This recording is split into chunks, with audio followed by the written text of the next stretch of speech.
All right, so I'll continue with the story. As I said, my whole life I was a communist, leftist, anti-white. Then 2014 I became nationalist, pro-white. In like 2016 I became or like 2015 I became a communist again, and then like 2016 I became a nationalist again. And I'll kind of just describe some of what occurred, how my grandpa kind of moved me more toward being a right-winger nationalist, and then how I moved it in 2020 back to left-wing. Before I talk about that, I want to just discuss too, it was about 2019 that I got in contact. I was playing basketball at 24 Hour Fitness, and at the time, my shot was really messed up. And this is a crazy thing, is over this time period, I made a lot of videos of me playing basketball, but my shot was really, really messed up because I was still doing what my dad told me to do in high school. In high school, when my shot got messed up with the shoot away machine. And I could go into details about what he told me, but I'm not going to because I don't want to make good shooters sink, but it has to do with your feet. But it really messed up my shot. And during this whole period, my shot was still messed up because like I said, in 2013, I really wanted to get basketball videos of when I was younger so I could study it and I could fix my shot. I could fix my game and stuff. But at this time, too, I didn't really know if I could fix my shot. And I didn't have many videos to really study. And at this time, I was still doing the wrong thing. But I didn't know that. So, you know, and I think that this is another thing with my grandpa's. Like, my grandpa saw me playing when my shot was still messed up. And he's thinking, like, oh, yeah, Ryan's not a good player. He doesn't know it was a shoot-away machine. And he doesn't know that if, you know, I wanted to get videos of when I was younger. But my family didn't help me. My mom and dad abandoned me. My grandpa encouraged them, saying like, make Ryan independent. And then he later says, oh, I didn't try to encourage you guys to do that. I cast pearls of swine and they just didn't understand. I wasn't telling them to completely neglect you and dismiss you, but I was just telling them to make you independent because, you know, when you're dependent, then the people who you're dependent on resent you and you resent them because people resent being independent. But regardless, his casting pearls of swine was misinterpreted by my family as, yeah, throw Ryan to the side and never talk to him. So I hadn't talked to my mom and dad really since high school because of my grandpa's whole, oh, make Ryan independent thing. So, you know, I needed help. I discovered the theory of everything. I discovered the quadrant model. I needed help. I didn't need independence. But, you know, and I wanted to talk to my mom and dad, but they wouldn't talk to me. So they wouldn't see me. My mom would talk to me on the phone, but she wouldn't see me. But my mom barely talked to me on the phone. And every time I tried to talk to my mom on the phone, you know, she would be like, you know, your dad's never going to talk to you. Just get it through your head. You know, don't be such a baby. A lot of people's dads don't talk to them. And a lot of people don't even have dads. And I'm like, yeah, but if dad can talk to me, it'd be nice. You know, no, you know, you're such a baby. Just get it through your head. You don't take no for an answer. All this stuff from when I was younger, because my mom was still stuck in the past with the shoot away machine. And during that time, like, remember, I needed help with my shot. If it wasn't for the shoot away machine, it wouldn't have happened. But because, you know, dad always helped me throughout my whole life, you know, I needed my dad's help, and I would try to urge him to help me. And my mom would be like, and my grandpa came up with the idea like, Ryan, everything's just fine. You know, you have to take no for an answer, and you have to just accept everything's just fine. But everything wasn't just fine.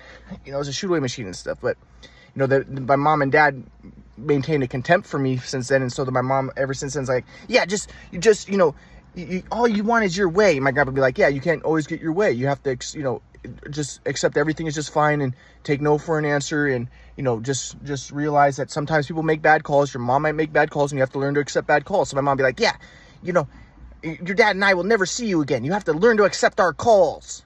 You know, everything is just fine. You know, you just need to learn to take no for an answer. We're never going to talk to you again, you know? So, but my shot was messed up, and I needed help. And so, but during this time, you know, in 2013, I really wanted to get videos when I was younger, but my mom and dad wouldn't help me. My mom thought I was schizophrenic, and my dad thought I was schizophrenic because I showed them the quadrant model when I was my sophomore year in college. They've only saw me like a few times in all of college, and she didn't believe it. She thought I had schizophrenia, but I didn't. And I graduated with a psychology degree. I didn't have schizophrenia. So, but my mom was like, no, you know, so I wanted help getting my basketball videos, but they wouldn't help me. And then, you know, and so during this whole time, I was posting a lot of videos of me playing basketball, but my shot was still messed up, and my game was still messed up, and I wanted more videos so I could study. And it took until 2019 when I played with Compton College that I started to fix it. And I'll get to that in this part part of the story. But basically, you know, my grandpa during this time, you know, he was like, you know, you got to let go of your stories. And, you know, but my grandpa didn't believe me that it was a shoot-away machine that messed up my shot at this time. And like I said, he just recently watched a video, you know, video of me starting point guard on varsity as a freshman in 2019. And he was like, what, you started on point guard in varsity as a freshman? He was like, what? And Ronaldo Woolridge didn't even play varsity? What? Like, my grandpa didn't know how good I was. He had no idea it was a shoot-away machine that messed up my shot. He just assumed probably it was, like he said, you were just playing as bigger, better players, black players, and, you know, and that's not what happened. But anyways, it really, you know, if it wasn't for the shoot-away machine, I was really great. I was getting exponentially better. It was just a shoot-away machine that messed it up. But so basically, you know, I was posting a lot of videos, but at the time my shot was still messed up. My game was still messed up. And I hadn't fixed it yet. I hadn't really studied the videos enough. I didn't have enough videos to study to really fix my shot. And I'm not going to get into details, but I was doing stuff that I saw in the videos, but I was doing it incorrectly still. And I was still doing what my dad told me to do in high school when he tried to fix my shot, but he told me to do the wrong thing. So my grandpa probably is looking at me. He's like, oh, you know, you just suck at basketball. If it wasn't for the shooting machine, this wouldn't have happened. So I talked to my friend, or to this guy at 24 Hour Fitness who knows Mike Miller, who was a, you know, he ran like a semi-professional basketball league, and he also coached a Division III NAIA school. And I played Division II and NCAA, but I was a redshirt. So this guy told me that if I played on his team in Compton, that was a Division III NAIA school at the University of Los Angeles School of Divinity, that he could get me on the team, because I only had 1 year redshirt at NCAA Division II, and since that was the case, I could play NAIA for 4 years. So I was like, okay, I'll play with you. And he said that he could get me on a professional basketball team, hopefully. So I tried out on his team, and at first he said that he didn't expect me to be good, but then they saw me play, and he was like, damn, you know, you're really good. But the thing was, my shot was still messed up at that time, though. But he still thought I was good. He still thought I was talented, which I was talented. But the thing is, my game was messed up because of the shoot-away machine. And at this time, my stuff deteriorated a lot. But my grandpa, like I said, he probably didn't believe me that I was good. You know, he didn't know about the shoot-away machine. He didn't believe that. So I started playing with them. And as I'm playing with them, I keep playing, and I'm playing like 3 hours a day. We were playing 3 hours a day. And my game started getting better, and the coach started to fix my shot a little bit. But the thing was, I was watching a ton of videos of when I was younger, the few videos I had, and I needed more and I wanted more. But the few videos I had, I started studying in depth, and I started doing exactly what I did, like the way that I moved into the shots. It took a long time for me to figure it out, but I was like, okay, I'm gonna do exactly what I see. And then I started to fix my shot. It started to get a little bit better. So, and then one of my teammates at the University of Los Angeles Compton School of Divinity, you know, he went to try out for the Compton College basketball team, and he brought me to tryouts. And the coach at the Compton College basketball team was like, damn, you're really good, because at the time I fixed up my shot a lot. And my game was, because I was practicing 3 hours a day at that time. This is 2019 with the University of Los Angeles, and my game got way better, and I was in really good shape. So he was like, you know, you could play on our team, Compton College, and you could be, you know, in the you know, possibly a starter, but at least in the top, you know, the rotation of the top 9 lineup, and be a good player with us. So he wanted me to play with Compton College. So I was like, okay, I'll do that. So I was practicing with them, and things were going good. But then I sprained my ankle, and I decided not to play because, you know, it was already like the second week of practice. Coach was saying that, you know, I was going to be a big part of the team. Things were looking good, but then I sprained my ankle, and I had already sprained my ankle a lot when I played at UCSD, and it was messed up, and it would take me months to get back into it. And, you know, it was the beginning of the season, and I was like, you know, I'm just going to quit, because I don't have time to be going to school and doing all this stuff, and I have the quadrant stuff to do, and I have other stuff to do. So I decided not to do it. But at the time too, like I said, I lost my swag flow, and I'm not going to get into details about what that was, but it really messed me up. But at the time I started to kind of study people. Like, I studied some people who had swag flow, including like Kobe Bryant, someone who had it, but I'm not going to get into details. But I started studying some people who had swag flow. And like I said, when I became kind of more white supremacist, I started thinking that white people tended to have it more. But, you know, I started studying it, and I started getting it a little bit. and this was 2019. This is about the 2019, but I still didn't have it. But for years I hadn't had it. And finally, like I said, in 2019, I started to somewhat fix my shot and fix my game. I'm not gonna get into details of what it was, but another thing that happened was when I was playing with Compton College, the coach at Compton College said how good shooters shoot, and he showed me that how good shooters put their feet. And it was the opposite of what my dad told me in high school. And I looked at the videos of when I was younger, and it was the way that the Compton College coach was saying. When I was the best shooter in the country, I was doing it the way the Compton College coach was saying it, not the way that my dad would told me to do it in high school, which was the exact opposite. So I switched up my shot, and I started shooting way better. So, you know, finally I figured stuff out. But my grandpa was probably thinking, oh, he probably sucks like he did all these years. But no, but the other thing that was a problem was I posted all these videos on my Facebook that were crazy. Like I posted all this stuff about my family, about how they abandoned me and all this stuff. And I was posting videos of me playing basketball, and I wasn't playing good basketball at the time. My basketball was sucked. But the problem was too, I didn't even know I had all these videos up because I posted them over the years. And the thing was, I couldn't get on my Facebook because my computer had a virus on it. And, if I had more than one computer, or if I had more than one phone, I would have gone on it, but I couldn't. I had one of my Facebooks on my phone, and I had another one of my Facebooks on the computer, and I couldn't get on the one on my computer. And that one was a crazy Facebook with all this bizarre stuff. But the thing was, like I said, if my mom and dad would have been talking to me, if I would have had some, I wanted to see my mom and dad for Thanksgiving. I wanted to associate with them. I wanted to talk to them. I wanted to have a normal relationship, but they wouldn't talk to me or see me. And I was basically isolated and alienated. And an aspect of that was like I had a crazy Facebook, and nobody was helping. Like my mom and dad would tell me, get rid of your Facebook or stuff like that. But I didn't know that I had a crazy Facebook, and if I had some association, if I wasn't so alienated and isolated in my apartment without seeing my family, I would have had my mom and dad could have showed me like, Ryan, you have all this crazy stuff on Facebook, take it down. But I didn't know all the crazy stuff was on Facebook, and then. I think it was like in 2022 was when I finally figured it out. I got back on my Facebook, and if I had another computer, I would have gone on it earlier, but I didn't go on my computer to go on my Facebook because it had a virus on it. My computer had a virus on it, and it took me a while to figure that out, to take down the virus so I could go on my Facebook. So it was crazy, but like I said, if I had association with my parents, maybe I could have used one of my parents' computers, or maybe my parents could have shown me like what I needed to take down and stuff like that. But I had videos of me playing basketball not good, and videos of me a lot of crazy stuff. But during that time was a bad time, and like I said, I was confused at that time, and there was times when I was a communist, there was times when I was a nationalist. It was just a bad time, and my parents wouldn't see me.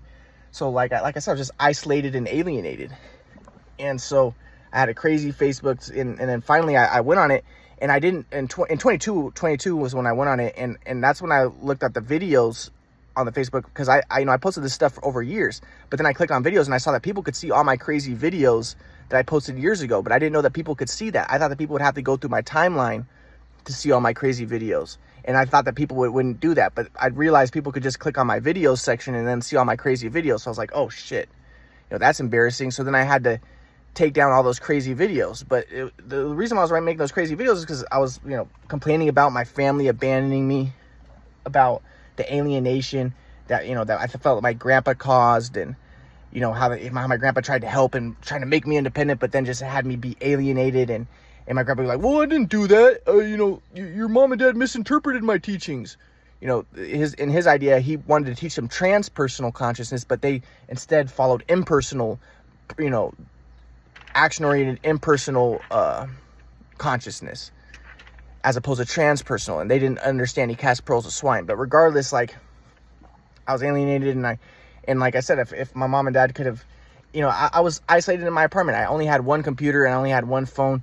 If they would have helped me, I could have maybe taken that stuff down years ago. But basically, it was just a bad situation. And I think that and one thing that I went to a synagogue, and the rabbi was talking about how when the Messiah comes, the Messiah is going to talk about how important it is for to have a father's blessing, and for a father to be in the son's life. And one way that happens is, the father before the meals will bless his son. And I was like, yeah, that would be helpful for me. And I look back and I'm like, yeah, that would have been helpful if my dad wouldn't have just isolated me and thrown me to the side, and if he would have blessed me and stuff. And it made things really, really screwed up. But, my grandpa would be like, well, don't make excuses. All you can do is take responsibility for your software and upgrade your software, and don't make excuses, and, just go all out, and, you don't want to make excuses about your dad, and because then you're blaming, and that's dualistic software, and, but I do think, but later, even just very recently, my grandpa did admit to me, because my grandpa was like, you think that you deserve, I'll get to this more later, but my grandpa was like, you think you deserve respect.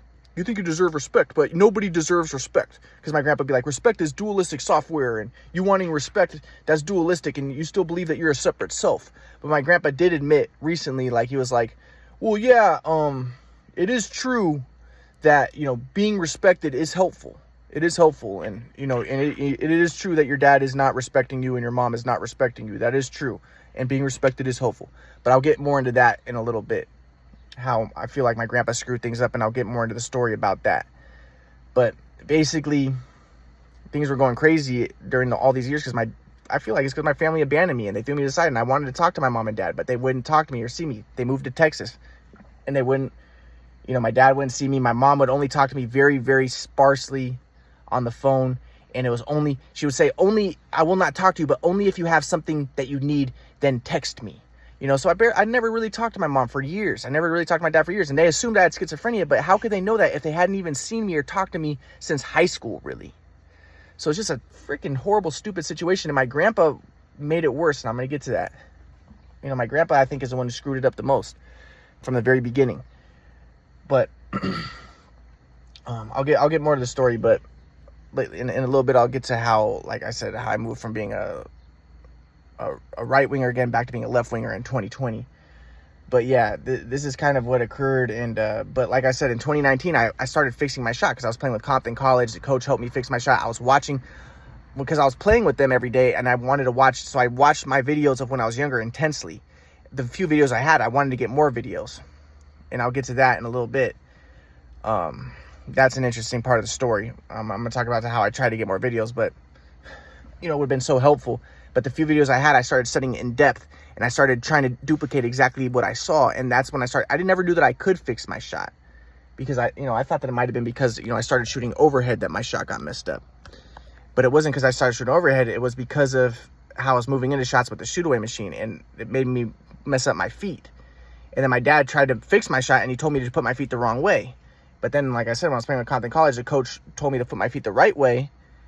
And I started looking at the videos of when I was younger, and I started seeing, oh, that's how I did put my feet, and also how I started to try to duplicate how I moved into shots when I was younger, and I fixed my shot a lot. I started shooting way better, In the Compton College practices, I was the leading scorer in a lot of our scrimmages. I was doing really well.